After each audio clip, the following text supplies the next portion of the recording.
ஆண்டவராகிய இயேசு கிறிஸ்துவின் நாமத்திற்கு மகிமை உண்டாவதாக. இந்த நல்ல நாளிலே உங்கள் யாவரையும் நான் வாழ்த்துகிறேன். இந்த நாளின் தியானத்திற்கு என்று தெரிந்து கொள்ளப்பட்ட வேத பகுதி 145 சங்கீதம் 14 வசனம். Psalm 145 verse 14. கர்த்தர் விழுகிற யாவரையும் தாங்கி மடங்கடிக்கப்பட்ட யாவரையும் தூக்கி விடுகிறார். ஆமென். The Lord upholds all who fall and raises up all those who are bowed down. பிரியமானவர்களே, நான் வாசிக்க கேட்ட இந்த வார்த்தையில் விழுகிற யாவரையும் தாங்குகிற தேவன். He upholds those who fall. He is a upholder. He is a sustainer.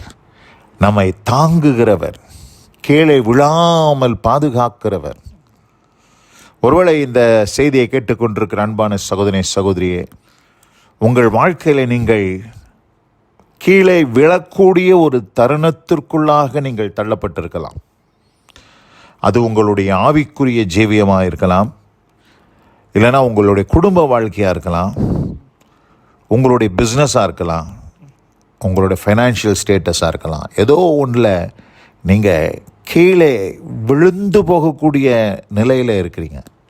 உங்கள் ஆவிக்குரிய வாழ்க்கையில் பார்த்திங்கன்னா பலவிதமான சவால்கள், அவைகள் உங்கள் ஆவிக்குரிய ஜீவிதத்தையே புரட்டி போடும்படியாய், அதை கீழே தள்ளிவிடும்படியான ஒரு சூழ்நிலை.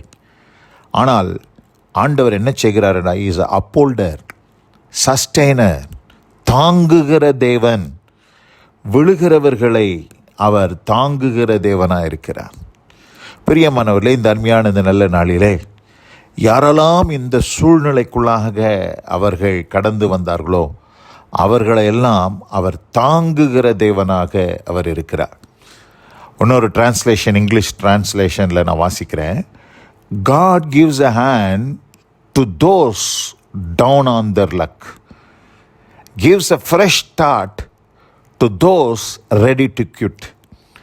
இந்த இடத்துல பார்க்குறோம், God gives a hand to those down on their luck and gives a fresh start to those ready to quit. இதுதான் ஆண்டவர் செய்கிறார். ஆண்டவர் அவருடைய கரத்தை நீட்டுகிறார். யாருக்கு? வாழ்க்கையில் ஒரு நிர்பாக்கியசாலி, எதுவுமே அவங்களுக்கு வாய்க்கலை, எல்லா இடமும் டோட்டல் ஃபெயிலியர். அவங்க வாழ்க்கையில் பார்த்திங்கன்னா நொந்து போனவர்கள். அப்படிப்பட்டவர்களுக்கு தேவன் என்ன செய்கிறார்? God gives a hand அப்படின்னு பார்க்கிறோம். He gives a hand. அப்படிப்பட்டவர்களை கர்த்தர் கரம் நீட்டி அவர்களை நீதியின் வலதுகரத்தினால் தாங்குகிற தேவன். அவர் தாங்கி அவர்களை தூக்கி விடுகிறார் என்பதுதான் உண்மை. பிரியமானவர்களே, நான் வாசிக்க கேட்ட இந்த வார்த்தையில் அது மாத்திரமில்லாதபடி அதே இந்த 14 வசனத்தில் மடங்கடிக்கப்பட்ட யாவரையும் தூக்கி விடுகிறான்னு பார்க்கிறோம். மடங்கடிக்கப்பட்ட யாவரையும் யார் அவர்கள் என்று பார்க்கும்போது those who were bowed down பார்க்கிறோம். bowed down, அவர்களை குனிய வைத்தவர்கள், பணிய வைத்தவர்கள். இன்றைக்கி நிறைய பேர் பார்த்திங்கன்னா சிலருடைய வாழ்க்கையில் அவங்க பணிந்துட்டாங்க.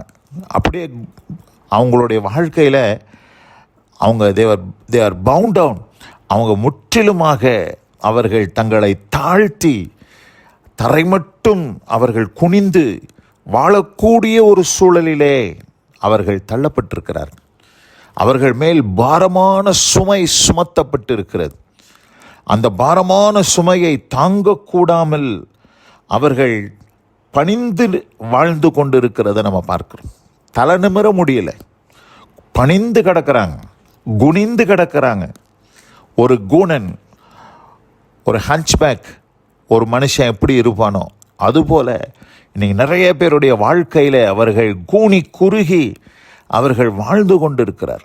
நிமிர முடியலை. அப்படி நிமிர முடியாதவர்களை தேவன் என்ன செய்கிறாரா? தூக்கி விடுகிறார் என்று பார்க்கிறோம். தூக்கி விடுகிறார். லிஃப்ட்ஸ் அப். அவர்களுக்கு ஆண்டவர் கரம் கொடுத்து, ஆண்டவர் ரேசஸ் அப் அப்படின்னு போட்டிருக்க, ரைசஸ் அப், அவர்களை தூக்கி விடுகிறார். நம்ம எந்த சூழ்நிலை வந்தாலும், ஒருவேளை இந்த உலகத்தின் மனிதர்கள், உலகத்தினுடைய பாரங்கள், கடன் பாரம், குடும்ப பாரம், இவைகளெல்லாம் ஒரு மனுஷனை அழுத்தி அவனை குனிந்து போக வைக்கிறது. அப்படி குனிந்து கிடக்கும் போது நம்ம செய்ய வேண்டியது என்ன தெரியுமா? ஆண்டவருடைய சமூகத்தில் பணிந்து குனிந்து ஆண்டவருடைய சமூகத்தில் போய் விழும்போது கர்த்தர் என்ன செய்கிறாரு? அவர் நம்மை தூக்கி விடுகிறார். அவர் நம்மை தூக்கி விடுகிற தேவனாக இருக்கிறார். 146 சங்கீதத்தில் நம்ம வாசிக்கிறோம், 7ஆம் வசனத்திலிருந்து வாசிக்கிறேன். அவர் ஒடுக்கப்பட்டவர்களுக்கு நியாயம் செய்கிறார், பசியாய் இருக்கிறவர்களுக்கு ஆகாரம் கொடுக்கிறார், கட்டுண்டவர்களை கர்த்தர் விடுதலையாக்குகிறார், குருடரின் கண்களை கர்த்தர் திறக்கிறார், மடங்கடிக்கப்பட்டவர்களை கர்த்தர் தூக்கி விடுகிறார், நீதிமான்களை கர்த்தர் சிநேகிக்கிறார், பரதேசிகளை கர்த்தர் காப்பாற்றுகிறார், அவர் திக்கற்ற பிள்ளையையும் விதவையையும் ஆதரிக்கிறார் என்று இங்கே நம்ம பார்க்கிறோம்.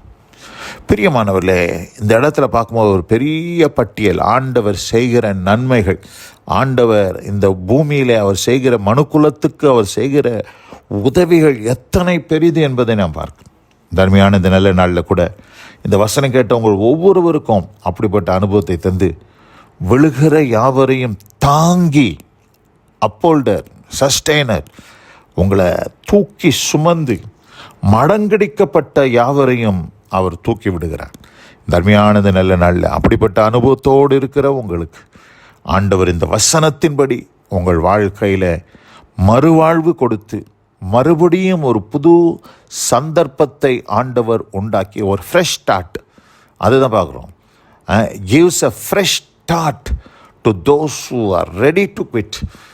அவர்கள் தங்கள் வாழ்க்கையில் எல்லாத்தையும் விட்டுட்டு அவ்வளோதான் எல்லாம் முடிஞ்சிச்சுன்னு யோசிக்கிறவர்களுக்கு God gives a fresh start.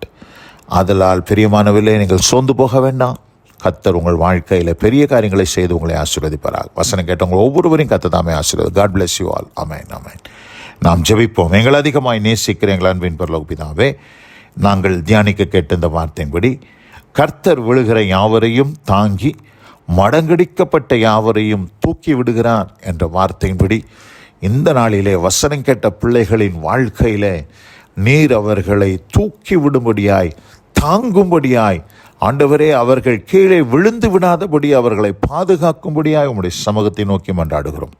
ஆசீர்வதியும் இந்த வசனத்தின்படி அவர்களை காத்தருளும். இயேசு கிறிஸ்துவின் வல்லமை மிகுந்த நாமத்தில் பிதாவே, ஆமென், ஆமென்.